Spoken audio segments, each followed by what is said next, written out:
Hello crafty friends, I'm Lien from Studio Kato and I'm so happy to be back with another video. This one is part of the YouTube hub for Alex Syberia Designs. They have a new release this October that is all about mental health because October is Mental Health Awareness Month and it is called You Are Loved.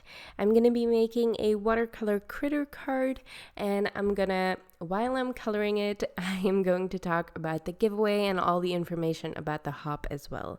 So stick around for that if you want a chance to win one of the gift cards. I'm using the new Critter stem set of this month. This is the Collecting Memories stem set from Alex Syberia Designs. And for once, I'm not going to stamp my critters in black. I'm going to use a VersaFine Vintage Sepia ink. It is a really nice warm brown ink because I am going for that storybook feel of a drawing because I really like the vibe of these critters. They just really look like storybook characters to me, and I really wanted to play into that with my coloring and with this card. Now, this ink did give me a little bit of trouble with the watercoloring. I am not sure what went wrong. It's the first time I've used this ink in years, so maybe it's just been sitting around too long. That's entirely possible. But yeah, if you have any good recommendations for a brown ink for watercoloring, I would love to hear them. Please leave them in the comments below because I am definitely on a watercolor kick right now and I would love to create more cards like this. So I am stamping all of these critters and all of these images on just one card panel. I am making a 1-layer card today and I'm keeping things very, very simple. There's not going to be any masking. I am just being careful at how I line up my images. That being said, just as I said that I wasn't going to do any masking, I am going to mask off a frame.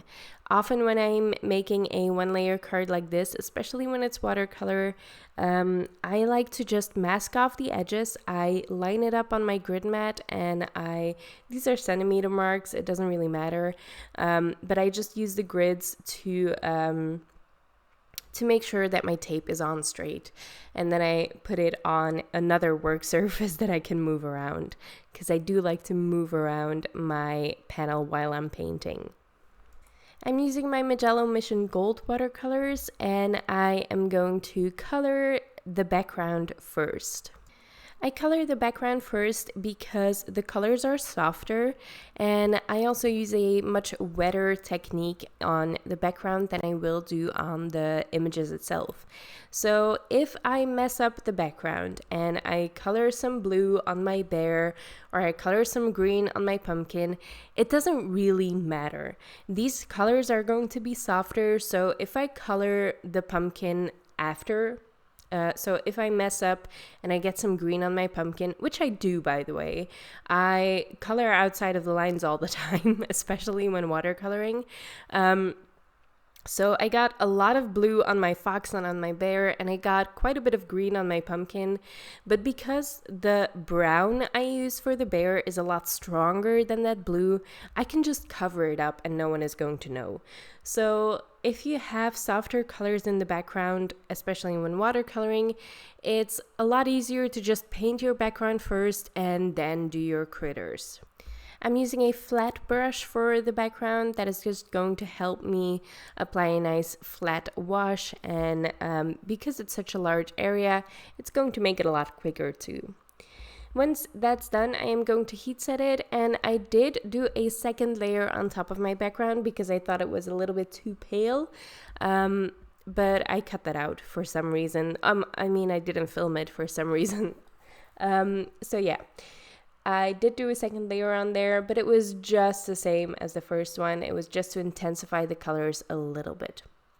Then I'm going to use a smaller brush, a round brush for my critters, and I am going to first start by putting some pretty intense paint where I want the shading to be, where I want the shadows to be, and then I dab some of that color off my brush. I take up a little bit more water and I just blend out the color that I laid down in the shadiest part.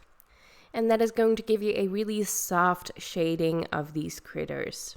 Now, I did say I had a little bit of trouble with the ink, and it is a little bit weird.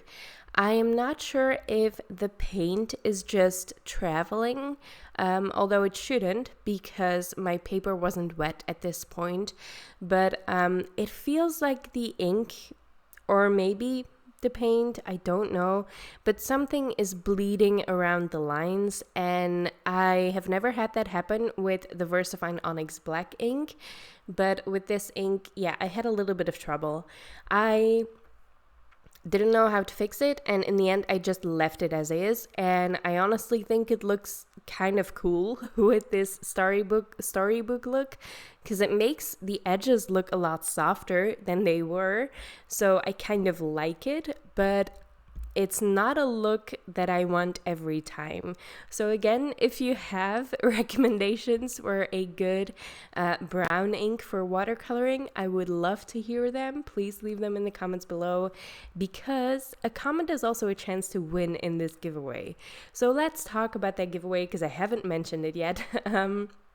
But there are 5 15-pound gift cards up for grabs for the Alex Syberia Designs store. You can win by just leaving a comment on each stop of the hop. You can find the next video of the hop in the description below, as well as the previous video. So you can just follow every description of every video and find more inspiration with the new release, and also more chances to win one of those amazing gift cards. So yeah, hop along, watch all the videos, leave comments, and you might end up with a fun little gift card. Now I'm almost done with this card, but I did want to add a little bit more texture and a little bit more detail to it. I already tried to add white splatter on my background, but it just wasn't opaque enough. So I kind of just took it away.